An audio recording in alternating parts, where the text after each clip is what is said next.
Hey, what's up guys? So welcome indeed to this week's challenge rift guide. We've got a Thorns of the Invoker Crusader, which is basically a Thorns build over here. So here's what we are working with in terms of the pieces of gear. I'll mouse over all of them really quickly, just in case any of you guys do want to go ahead and copy it. And sometimes I just like to know what people are running for some of these challenge rifts and some of the build ideas.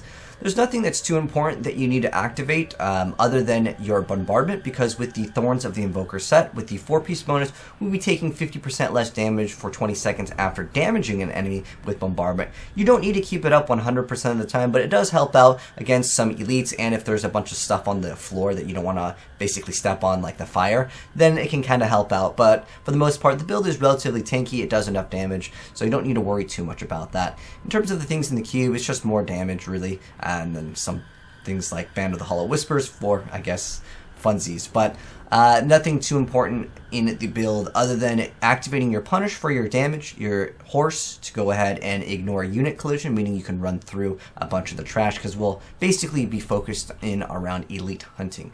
In terms of the gameplay, if you see an elite or you're getting low on HP, activate your bombardment. That'll give you some damage reduction, and the only thing that you're going to be using to deal damage is going to be your punish.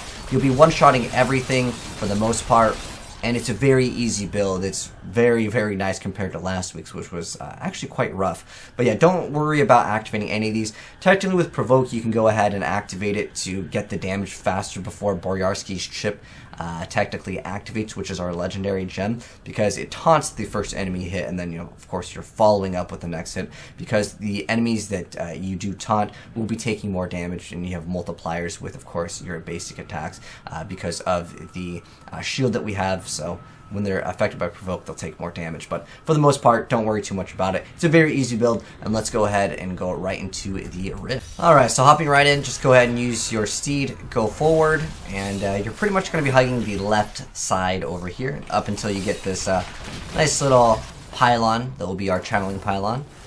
Go ahead and eliminate all the elites. This is kind of a build where I personally just prefer elite hunting, as it doesn't clear up trash super fast.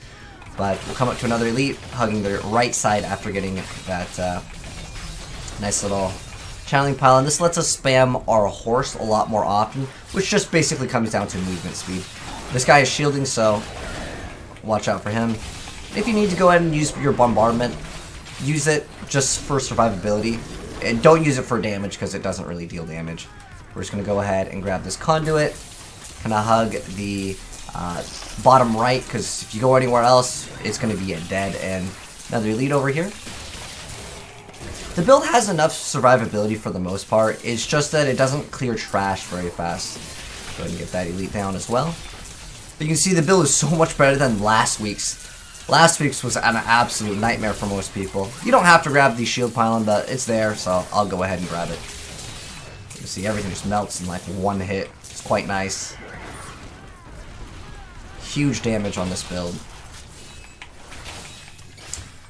But yeah. Unfortunately, it doesn't ignore unit collision, but it's not that big of a deal.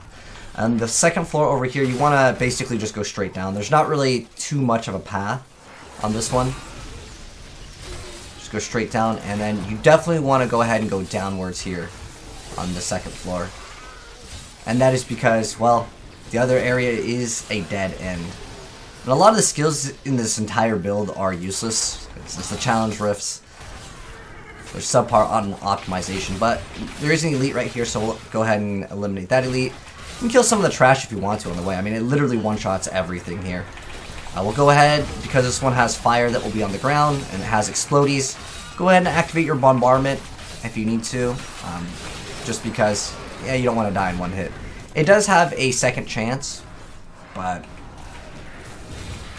you don't really need it. You can get away without it. We're going to go ahead and just go right up to these guys with fire chains, one-shot them real quick, maybe Provoke. Get him down. And then on this third floor, you're just going to go ahead and continue on, and there'll be, I believe, 2 more elites that will eliminate. No more pylons, unfortunately, that we'll be able to access. Get this guy down real fast. Go down. You should see one coming up to my right. Somewhere. Okay, here it is. Like I said, bombardment if you need to. If you feel like there's just good amount of density, you can go ahead and just eliminate them. I mean, the attack speed is actually quite nice with this build, but it's just that it doesn't clear the trash as fast as I personally would like it to, because of course it's more like single target oriented. Coming to another elite, and this is where we'll probably end up finishing the rift. Go ahead and grab these orbs, use our steed charge, and just go right on down. And there, look at that elite. It literally popped ASAP, and we're at 99, so we'll go ahead and just clean up some of the trash. Go to the boss. We can go ahead and activate everything on it. And literally melts instantly because the DPS is quite strong with this. There's our time at 3:34. I'm actually kind of curious to see like how it fares.